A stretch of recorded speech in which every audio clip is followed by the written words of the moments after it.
Welcome back, fellow adventurers. I am the Nerl, and this is the Unnamed Adventures. I was gonna say Building Gaia.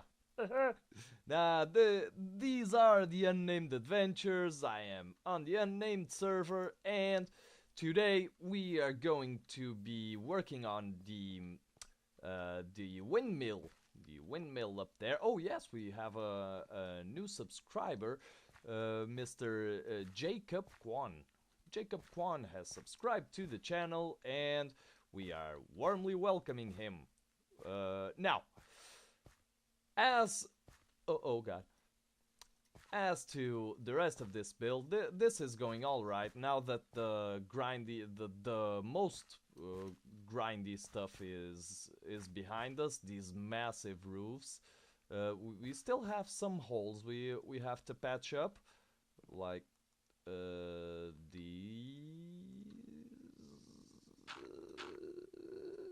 these uh, but that's not gonna be a big problem.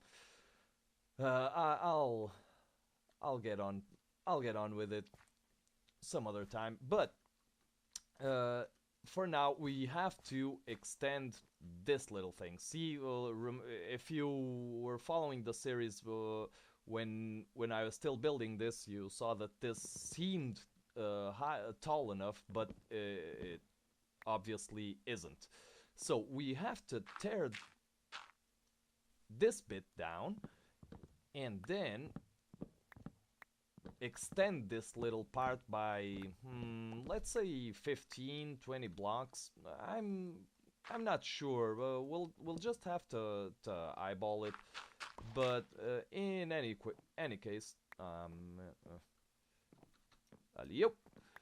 In any case, this is what we will be doing today. Now, I have been watching the videos that inspired me to build this. Uh, I've watched at least one of those videos at least 4 or 5 times, because there's just so many details and small things and stuff. Oh yeah, before I forget, AJ's Tank, one of the members of the server, gave us a beacon. He gave us a beacon. Yes, we have a beacon. So thank you very much. The link to his channel will be in the description below. So be sure to check him out. I think he has a channel. Hey, he probably does. And yeah, but like I was saying, I have been watching those videos with a bit more, some more attention, and I've noticed some stuff that I did wrong. Well, if you want to consider it wrong, because let's face it, it's not exactly a question of doing it right or wrong, um, as long as you achieve the results you wanted. But uh, but essentially, I deviated in some aspects from um, what's his face? I'm only remembering Shnogot. Shnogot. No. Something does NC. Petit Chinois does NC. Exactly. Let's just put these guys right side left. So like this. And I kind of deviated from a lot of the stuff he did unintentionally, but well, it will help. I hope to maintain. Let's call it what should we call it? A little personal touch. So yeah, we just have to prolong these now, and I'm just playing this by ear.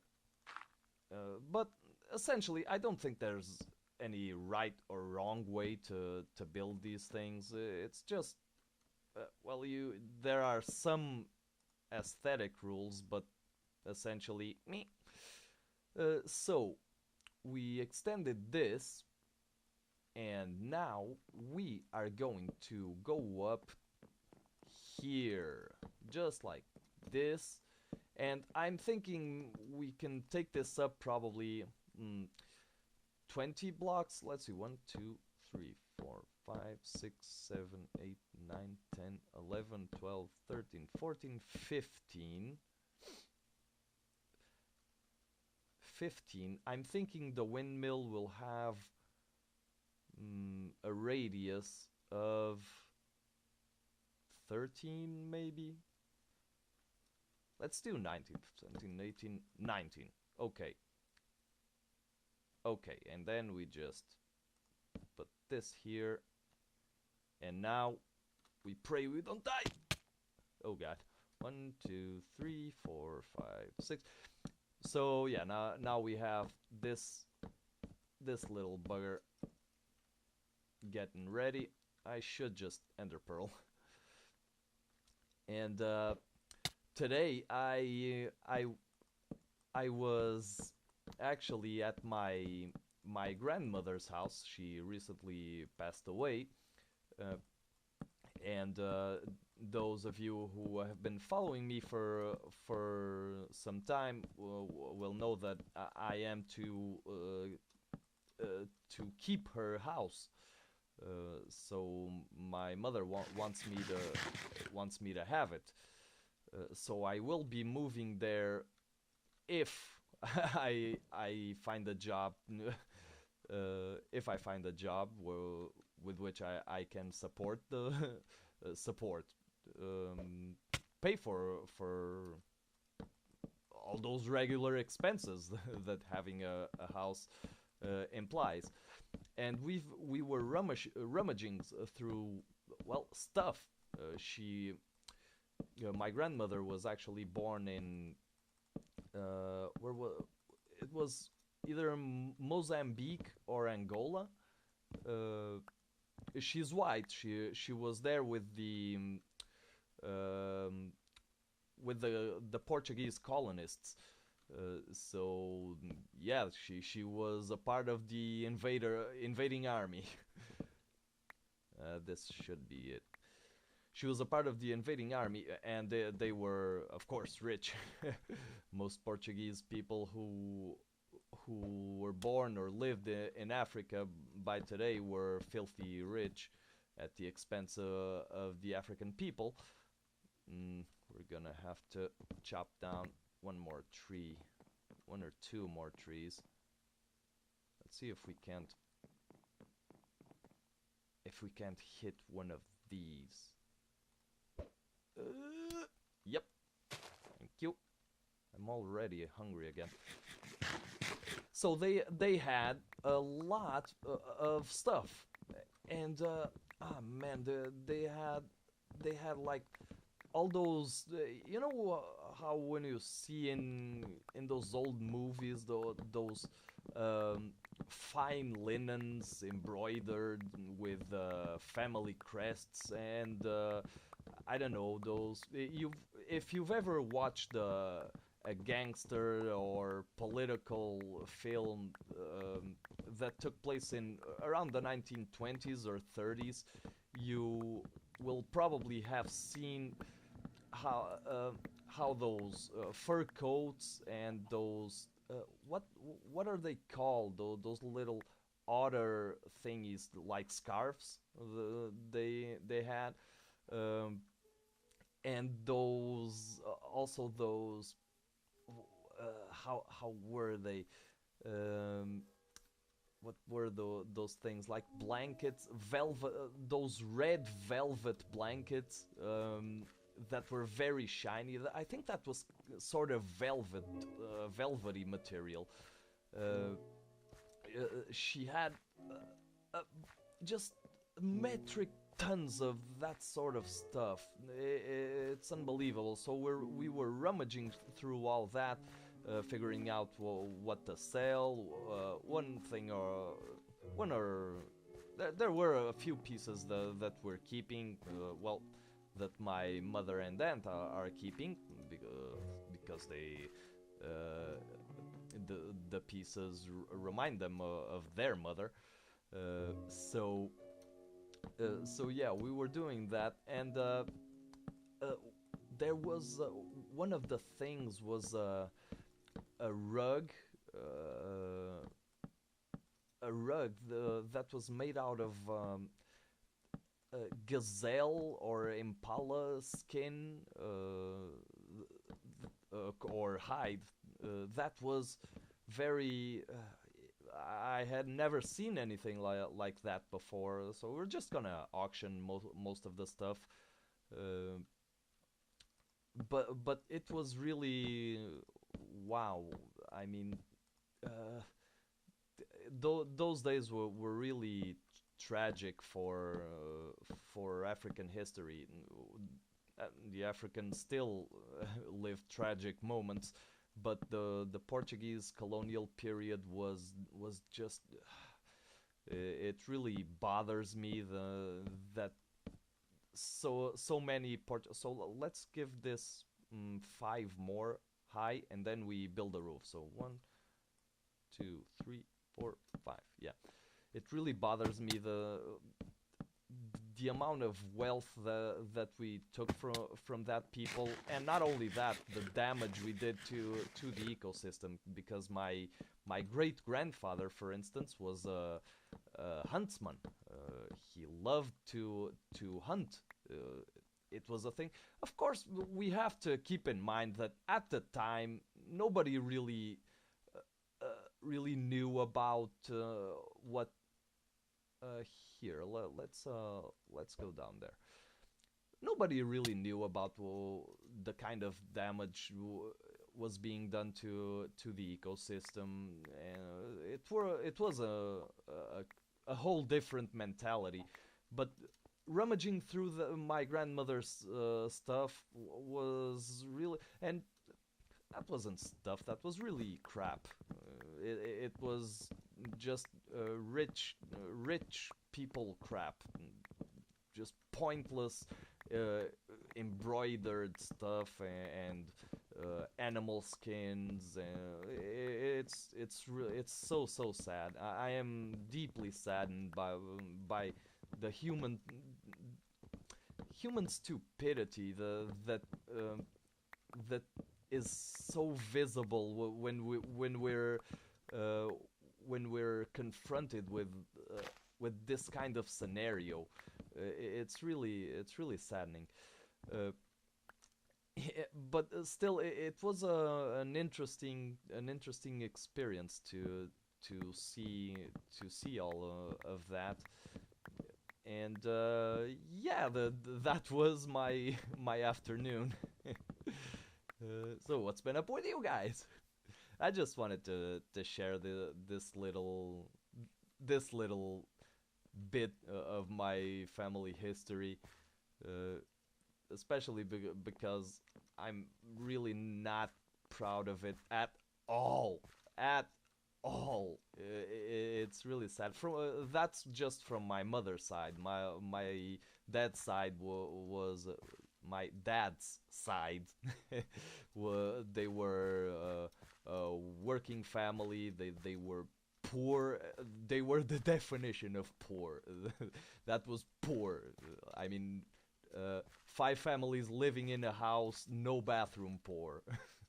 uh, so on his side of the family, I, I there is stuff I can say about his side of the family, with some pride. But my mother's side, oh dear. Fortunately, my mother is nothing of is not what would be expected. This is gonna have to be a little higher. Won't it? One, two, three, four, five. Let's go with seven, maybe. Uh, she was a balanced person.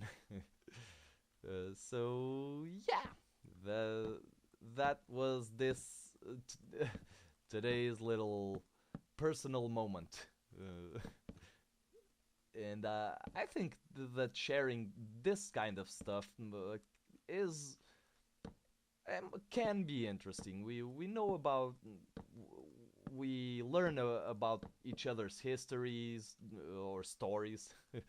Not only stories but history, really, and it's a good way to really understand where people come from, where their roots are, why they are the way they are.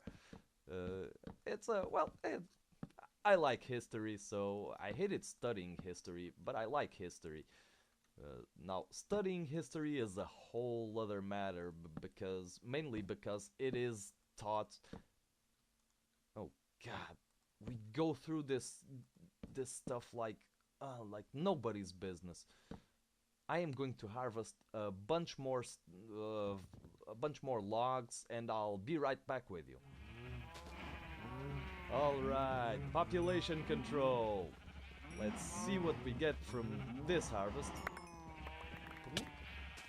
Oops, I am starving. Wow, I spent about a minute. Oh, oh, oh, oh. This can't possibly be my. I think it's my recording software that's giving me all this trouble. Yeah, gotta be. It's not just these entity counts. Maybe it was the sounds. There you go. Now it's normal. All right, we have a bunch of stuff. Oh, but we didn't fill up our inventory. No. Yeah, and 1, 2, 3 stacks of leather thanks to that looting 3 sword. So that is extremely good. And I am going to snip some more wool out of these. I am out of coal, by the way. Yes, I do not have coal. I got a mine for coal. And I'm going to go snippety snip on some of those. What do you call those things? Sheep. Yeah, sheep, and see if we can't get that windmill tower going. Okay, be right back with you. All right, everybody. I have put some more wool in, but this takes a lot of wool. Now, we're just about finishing up here, so I am going to go ahead and give it one more, and then go 1, 2, and blam, 1, 2, and blam, and 1, 2. So this will give it a 7 radius, or better yet, 2, 4, 6, 12, 13, 13 diameter circle. Yeah, it's a circle. And we're going to repeat this pattern all around while I finish what I was saying about the way history is taught. It's usually taught in a very dry, very boring manner, and oftentimes it is what's taught is very first of all, it's lots of times it's propagandistic and has no and invalid. It's not scientifically. It isn't. Uh, how should how can how should it how is it called? It's not. Well, it's biased. Let's say it's biased, and many times it is. We need to get down there, and now we're out of dirt. Perfect. Lots of times it is biased, and it seems like they make they make it dry and boring on purpose so that you lose interest about the sort of things that should really interest you, because it's an explanation of how things got to the point where they are. Um, so if you dislike history and you feel like uh, you haven't really learned anything, or the knowledge was useless. Uh, the knowledge that was transmitted to you in history classes was useless. Point one, you are probably right. Point two, it there is a wonderful world out there of things that are really worth checking out if you, and now with the internet it's really not bothersome at all. So really put put the time into it. Try to connect with interesting people, especially in universities. There are lots of groups, whether on Facebook or on YouTube. I mean, did you know that Harvard, for instance, or Cambridge, I think it's Cambridge University. Well, there are many universities. I myself am subscribed to Gresham College and, on YouTube, and those guys actually put they put physics lectures and seminars and whatnot. Whoa, lectures and seminars on YouTube for free. I mean, I I have a law degree, and my university never gave me a seminar or a conference. I would have to pay for them if we had. See this lag? Oh my god! And now it's okay. I wonder if it's when I'm shifting. Now it's starting again. Okay. Uh, my own college never gave me anything for free, and I can just go on YouTube, and there are that won't do, that won't do. You go there, and you can go there, and you go back there. Oh, wonderful. My own university never gave me knowledge for free, uh, and uh, and these guys are just saying, "Hey, you're not a taxpayer from this country. You don't support this university in any way. But still, here are the world's leading experts on this matter talking about it, and you can watch it for free." And I'm like, "Oh my, oh my God! Why wasn't I informed of this sooner?" I mean, God, seriously, if you ever get the feeling that uh, you have never been offered interesting knowledge, just that was probably the point of the knowledge that was offered to you, to convince you of that. There are excellent things out there, and I do believe I am happy with that. Don't worry, that's not its final form, not by a long shot. But I think that's gonna work out fine. Now I do think we're gonna make a little grind wheel or grindstone inside of that, just because to there are roofs on the four sides here, and to make something that would appear to be a chain or something that would grind the sugar cane down here, it wouldn't be. No. Wouldn't be easy, very resource intensive. We'd probably have to add a wheel there, then make another thingy to the side, then go back down. That is just way too much trouble. But all in all, I think that's worth a screeny. And well, everybody, these have been the Unnamed Adventures. I have been the Earl, and I hope you have a snippety day.